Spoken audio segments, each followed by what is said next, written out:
अस्सलाम वालेकुम and welcome to my channel passion by Rehan Gauri.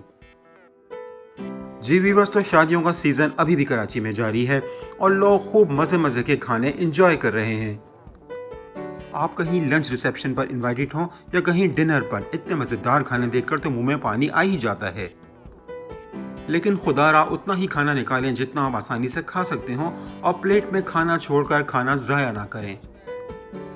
अक्सर ये देखा गया है कि लोग अपनी प्लेट्स फुल खाने से भर लेते हैं, इस ख्याल से कि कहीं जब वो दोबारा खाना लेने जाएं तो तकरीब में खाना कम ना पड़ जाए, जिसका नतीजा ये होता है कि उनसे इतना खाना खाया नहीं जाता और वो अक्सर बचा देते हैं और ये सब बचा हुआ खाना प्लेट्स में ज़ाया हो जाता है।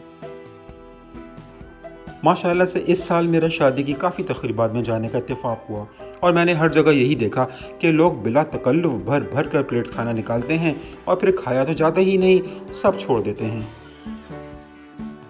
कबाब बिरयानी हौके में निकाल तो ली, लेकिन अब पेट में गुंजाइश ही नहीं, तो कबाब और ये मज़ेदार बोटियों के साथ बिरयानी की प्लेट छोड़नी पड़ी।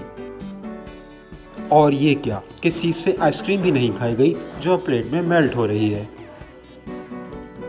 अरे वाह भाई, यहाँ तो शादी में मटन कौरमा है और प्रॉन्स, फिश, कबाब भी है तो बिरयानी भी है। आहा, मज़ा आ गया, आज तो खूब ज़बरदस्त बैटिंग करेंगे और खाने पे खूब छक्के चौके लगाएंगे। लेकिन ये क्या, सॉफ्ट ड्रिंक से खाना नीचे उतारने की कोशिश भी की, लेकिन फुल ऊपर तक पेट भर गया। अब तो ये सब बचाना पड़ेगा, सब छोड़ना पड़ेगा।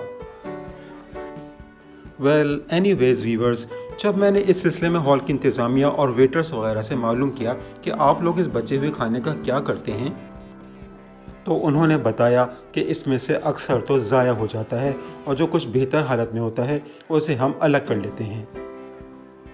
ये अलग किया हुआ खाना भी दूसरे दिन अफ़गानी आकर ले जाते हैं, यानी ये किसी गरीब के पेट में नहीं पहुंच पाता, बल्कि ये अफ़गानी आगे उसे कराची के पसमानदा इलाक़ों में बेच देते हैं और फिर इस 2-3 दिन पुराने बचे हुए खाने को फिलिंग के तौर पर इस्तेमाल किया जाता है और उसके समोसे और रोल बनाकर बेच दिए जाते हैं। और फिर ये अनहाइजेनिक स्नैक्स खाकर बच्चे और बड़े सभी बीमार पड़ जाते हैं। तो व्यूअर्स, आपने देखा कि आपकी इस नेग्लिजेंस यानी लापरवाही से कितने लोगों की सेहत को ख़तरा लाहक हो सकता है। और फिर खाना ज़ाया करने की तो हमारे मज़हब इस्लाम में भी काफ़ी ममानियत आई है। खाने की कदर करो, इस सिलसिले में इब्ने माजा में एक हदीस बयान की गई है। हुज़ूर सल्लल्लाहु अलैहि वसल्लम एक मरतबा घर तशरीफ़ लाए तो रोटी का टुकड़ा गिरा हुआ देखा। आप सल्लल्लाहु अलैहि वसल्लम ने इसे उठाकर साफ़ किया और खा लिया और फरमाया, ए आयशा, इज़्ज़तदार चीज़ की इज़्ज़त करो। जब अल्लाह ताला किसी कौम का रिज़्क़ छीन लेते हैं तो वापस नहीं करते।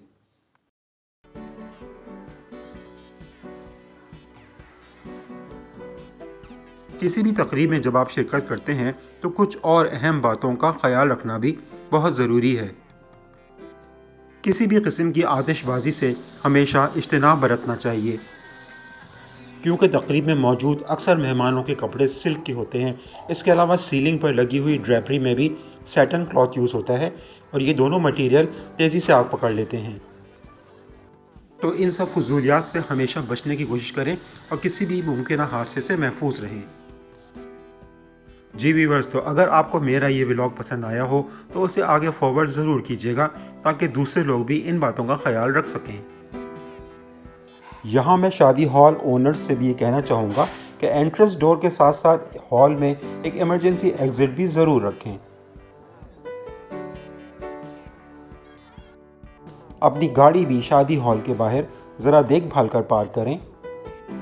वहाँ मौजूद सिक्योरिटी गार्ड से भी कह दें कि वो आपकी गाड़ी का ख्याल करें, क्योंकि अक्सर लोगों की गाड़ियों में बैटरी चोरी होने के वाक़यात भी सुने गए हैं। जी वीवर्स, तो मेरे इस व्लॉग में बात शादियों के खाने से शुरू हुई, फिर रिस्क को ज़ाया करने की बात और उसके बाद शादी हॉल के लिए चंद एहतियाती तदाबीर भी मैंने आपको बताई। मेरे व्लॉग्स देखते रहिए और मेरा channel passion by Rehan Gauri like और सब्सक्राइब करना ना भूलिएगा। अपना बहुत ख्याल रखिएगा और मुझे अपनी दुआओं में हमेशा याद रखिएगा। अल्लाह नेगेबान।